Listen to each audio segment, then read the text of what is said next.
The Wano arc has just come to a conclusion, and so finally we can talk about the Straw Hat Bounties and speculate just one more time what they will be. The Straw Hats have gone through a lot this arc, and in terms of growth, they've done a lot in terms of personality, in terms of strength, and in terms of the pirate group as a whole. They've faced a lot, they've been through a lot, and finally they're at a point where we can finally say Luffy has surpassed Shanks. Now, obviously, as always, spoilers will be in the description below, so check that out to know where you need to be in terms of both manga and anime. But for those of you who are okay, or daredevils, let's jump into it. Now, because we have so many characters to get through, I'm just going to try speed run them as much as possible, so I may not have time to explain everything and my thinking with each and every individual character. And because we know we want to talk about Luffy a bit more, I'm going to save him for afterwards. So let's start from Zorro and go down the list in terms of bounty, more or less, how I think these Straw Hat Pirates will look once they leave Wano. Number 1 is Zorro. I think obviously Zorro will probably have the highest bounty after Luffy, and given everything he's been through, fighting King, we've got more information on King's bounty, Queen's bounty, a lot of bounties have been revealed, everything he's done, and just what he's accomplished. I think by the end of this, he will have a bounty of around 1.6 billion berries. Some of this also coming from the fact that, Zorro will have something higher than his enemy. King was 1.3, I can't remember, 1.3 something, and so Zorro definitely needs to be higher than that. But at the same time, I do see a pattern where sometimes Zorro's new bounty is higher than Luffy's old bounty, so I feel like it has to be higher than 1.5 at the same time. So overall 1.6. Now moving on quickly to Sanji, I think Sanji would also be the same thing, not too far behind Zorro, seeing that he defeated Queen. He's done so much in terms of growing as a Germa and all the technology that provides, and the government knowing this, will probably give him a bounty of 1.4 billion berries. So it's significantly high enough to the point that he's surpassed Queen, and you've got that German influence and him coming into all the augmentations. Moving on from Sanji, I think now we're gonna see a big drop in bounties and as we go on, because while the Straw Hats do deserve high bounties, it's very common that within a crew, the bounties of the top strongest characters, there is quite a gap. If you think about, for example, the Sweet Commanders coming on to some of the other pirates, or the fact that Jack is at 1 billion and the next person from him is who's at like 500 million or 550 million. So there is a considerable gap between these top strongest characters in the crew and the rest of them.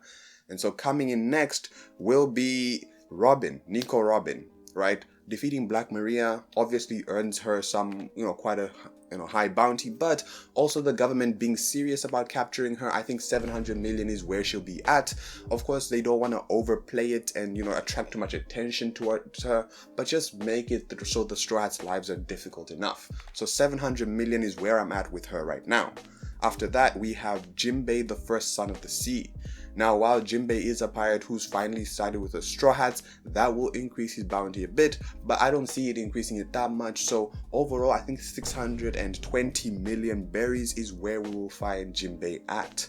Obviously, most of this coming from the fact that he defeated Who's Who and what that has to do with everything. Speaking of characters who've been defeated and other characters in Wano, at the end of the Straw Hats, I will also get into some of the other characters like the Heart Pirates, the Kid Pirates, and some of the other players in Wano and what bounties they would probably have after this arc. Now, after Jimbei 620, we'll get to someone like Frankie, who I predict based off of the fact that, he has the Shogun and, he may not be given the acclaim that he needs, because even after defeating Sasuke, he still had energy to go. But, there's some stuff that may be similar to Cracker in which, there's a lot of Frankie's potential, which is just not reflected in his bounty. And so for Frankie, we're giving him 490 million berries. And, following Frankie, we have Brook, who's also in this kind of group of Straw Hats, if you think about it. And Brook not having done much, Brook is very much a support character on the Straw Hat crew. So his bounty will be all the way down at 170 million, because Brook is just there for the lols, right? Brook is just there to have fun. But at the same time, I think, his contributions and all that with the crew will just naturally make him go up. I don't think there's anything in particular that will, give him a much higher bounty, just him being there with the crew for the ride. Now, another character who I definitely think won't really get a high bounty in this arc and will just only get a bounty because of the Straw Hats, victory overall and being part of the crew is Usopp. Usopp hasn't done much notable stuff. Remember, at the end of the day, as much as we saw all the individual action pieces, what happened, the emotional journeys, a lot of this information is being told kind of factually from people who are not always there to see everything and witness everything as we saw it.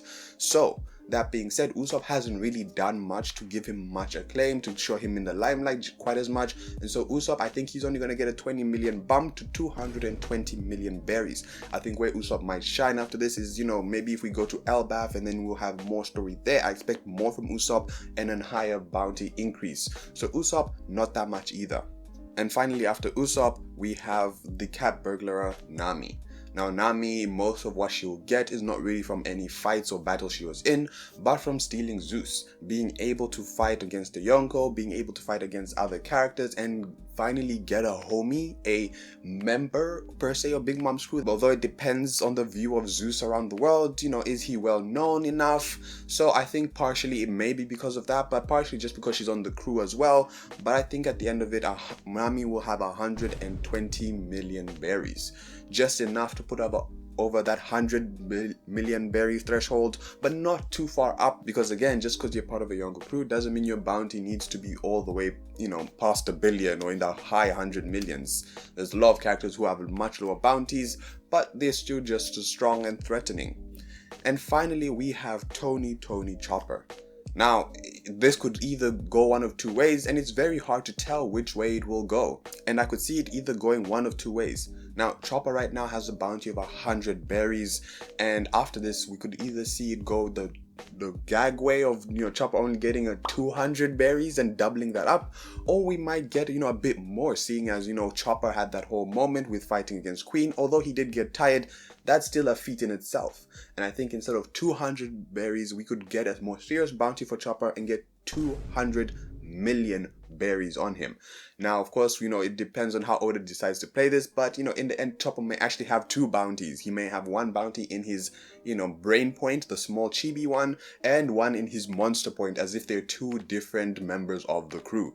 Now, of course, I know with stuff like Usopp, they just switched the bounties out from Sogeking to God Usopp, but with Chopper, it may be interesting to have him have two bounties at the same time instead of just one. So, one may be 200 and the other one may be 200 million. But enough about the actual members of the Straw Hat Pirates, let's talk about the captain himself, Monkey D. Luffy, and where he will be at the end of Wano. Now, seeing everything he's gone through, defeating Kaido, I think one thing that's important to remember is that Luffy's bounties are not always reflected to be as high as his opponents. Even though he defeated Crocodile's bounty was frozen. Even when he defeated Doflamingo was a warlord as well. When he defeated Cracker, it was very clear that Cracker's bounty didn't reflect what he actually was. When he defeated Karakuri, there was other stuff that added to his bounty, not just defeating Karakuri. So most often than not, Luffy's bounty never actually reaches that of his opponent. That being the case, I do not expect Luffy's bounty to pass 4.6 billion, which is where Kaido's is roughly. Of course, there's an extra couple digits, but roughly 4.6. And I think him seeing Shanks after this is, quite telling of where we should predict his bounty to be. And I'm going to say a flat 4 billion. Right now, Shanks has a bounty of 4,048,900,000 berries. That took a minute. So, Luffy having a bounty of 4 billion flat puts him in that range where he can finally come to Shanks as equals. On top of that, it's just slightly less so that we can still have a moment, whatever Oda's planned for us in terms of Luffy surpassing Shanks or having some kind of, impactful moment when they meet. Now, after this battle, there are other characters who will gain notoriety, possibly even becoming Yonkos. That's something we'll discuss after we've gone through the bounties, and I just want to get into some of them. And the first two that we'll discuss are Eustace Captain Kidd and Trafalgar Water Law. And these two, from defeating Big Mom and everything that they've done, I think they will probably get and share a bounty of around 2.2 billion. Now 2.2 billion is roughly a good level to be. It's around where Blackbeard is, just a bit lower than his bounty, of course. So it puts them in that nice zone where they are clearly above everyone else, but not quite at the same level as all the other Yonko where they seem to be. At the same time, 2.2 billion, if you add those two numbers up, is 4.4, which is slightly higher than what Big Mom's currently is. So them having defeated Big Mom together and kind of sharing that bounty between themselves, also putting them in that echelon where it's kind of like they're very clear of people who are first division commanders or whatever, right hand men. So that is where I see both Law and Kid being after this battle. Also, another notable person from these crews is Killer. Killer is someone who was there on the rooftop through it all, fighting against Basil Hawkins, another supernova or member of the worst generation. I think he would have a quite notable bounty, but I don't think it will quite cross 1 billion berries. I think he'll only be at 740 million berries. Of course, he still has a ways to work up, but that's quite good considering, being in the New World and where most people in the New World are. Now, in terms of residents of Wano, I think only one person in Wano will actually get a bounty, and that is the Shogun himself. Something to put Wano on the map in terms of the world government, in terms of all the everything going on in the world right now. And I think that is Momonosuke, right? Momonosuke, having found out that he ate Vegapunk's fruit to turn him into a dragon, finding out that he's Oden's son. The world knows about Oden. This man had a bounty, right? And also finding, and maybe not finding out that, he's related to Zunisha, because that seems to be quite a secret from most people, but also him being Wano's leader and the world government wanting to annex the land. So all these three things, Kaido's devil fruit, connection to Oden, Shogun of the country that they really want, Momo, I feel, would have a bounty around 500 million, especially because they don't quite know, how strong he is as an individual quite yet, but it seems to be a roughly good point to put him. I think Big Mom had a similar bounty back when, they were still feeling her out and they just knew she was strong, but not how strong, right? So Momonosuke Kozuki coming in at 500 million berries. Other characters that I just want to run through really quickly before I get to the Yonko part of this video is Marco. Even though he's retired, I do think, his involvement here would kind of raise suspicion, kind of raise, eyebrows here and there. And so I see Marco's being raised to around 1.5 billion berries bounty.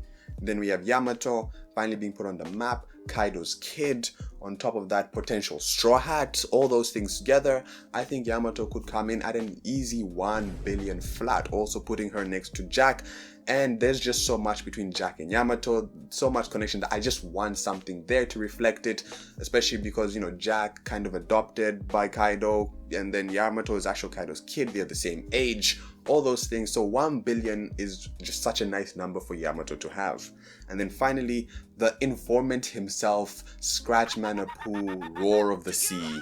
As someone who's been telling the government all this information, probably along with some CP0 information, just to fact check a bit of this, I think Apu himself probably hyping himself up, probably the effect of him having one of the numbers on his side, and that's a massive giant that the government wants. These kinds of people are stuff that the government has been trying to get. And so him, I feel like he would come in at a strong 800 million berry bounty at the end of the arc. Now, let's not waste any time and let's just go straight into the new Yonko of the One Piece world. And I think it's pretty obvious. Most people like to talk about Luffy, and I'm not even going to try argue too much about why Luffy is a Yonko, but Luffy, Kid, and Law. Now, a lot of people have gripes with saying Law is being a Yonko or whatever, but the three of them have stood together throughout from the time they met till now. They've stood, up there together as, the faces of some of the youngsters and rookies in the world. So I don't see any reason why, they can't all be Yonkos as well. Apu also confirmed to us that there are new people who have been dubbed as Yonko of the Sea.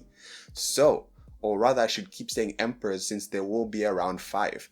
Now, some people talk about the fact that there has to be 4, and that is why it's Yonko, not Goko, not Sanko, nothing else. It is Yonko, the 4 emperors. But at the same time, I should mention that I don't think the number 4 really matters. right? You know, there are certain numbers that do matter, but I don't think the fact that they are 4 emperors, I think that's just a convention. And what really matters is your influence and how the people of the world see you, you know? And at the same time, the world is changing, right? We have new admirals, we have a new HQ that's in the new world, we have new tech, we have warlords being taken out. And so now, why isn't it fair to just have an arbitrary number of Yonko or emperors depending on, you know, their perception? Because that's what really matters. Because obviously Kid coming into your Yonko as someone who's had multiple skirmishes with the Redhead Pirates, with the Big Mom Pirates, with Kaido on 2 occasions, one outside of his territory, one inside of his territory, and finally defeating Big Mom. That is Yonko potential right there, whether you want to say he's at that strength or not. And then Law, obviously, similar stuff, you know, having messed with Kaido's operations, having been associated with Doflamingo, having, you know, beaten Big Mom as well, but also having the Ope no Mi. Right now, while people might say that his aspirations aren't as lofty as someone like Luffy and Kid, and he may not have Conqueror's Haki, I don't think that's what being an emperor is about. Yes, there's a lot of it which is, you know, seems to follow this track of someone who has that, but at the same time, it's all about the perception that you have in the world, right? So people like Whitebeard didn't want to become king of the pirates, he just wanted a family, but he was dubbed as the strongest man who, you know, has potential to destroy the world, and given this image that makes everyone fear him, even though he's a pretty nice guy. Shanks as well doesn't seem to want to become the pirate king, but he has such a high bounty and he is feared at the same time. So Law, while his goal may not be to become pirate king, people in the world don't know that. All they know is he's the scary guy with a super rare devil fruit that took down Big Mom. So, Law, Kid, and Luffy, Yonko candidates. And Luffy, like I said, needs no explanation. Someone who's messed up Big Mom's territory, who's gone and messed up Doflamingo, messed up Kaido's entire operation from the start of the new world. He has a fleet finally, and he's actually defeated Kaido.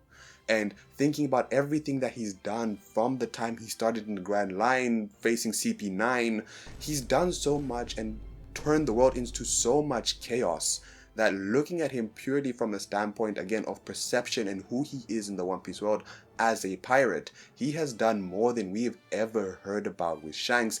And so it's not too crazy to say that Luffy as a pirate has finally surpassed the legend of Shanks. Now, obviously, I'm not the best at predicting bounties, and bounties are so hard to just tell from everything that character does. But if you want to hear me talk about that a bit more and explain why, you know, bounties may not be as I have predicted, then you can go ahead and watch this video right here.